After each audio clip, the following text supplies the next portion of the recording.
زما نوم محمد مصطفی ذاکر د نیک محمد زوی د تخنیکي لیسې 12 صنف زده کوونکی یم.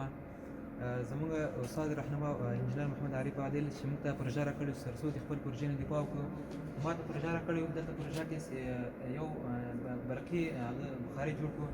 دا برقي بخاري ما جوړه کړه دوه د غوړیو پیپونه چې مکمل دننه کاور دننه د باندې ټوله مصرف د ټیمو یې مثال 2 ټیمه د هغه غوړیو راغی.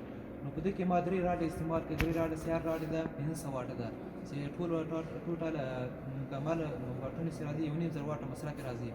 دلته ګوره چې اوس لږه معلومات کوو چې لګېږي که نه.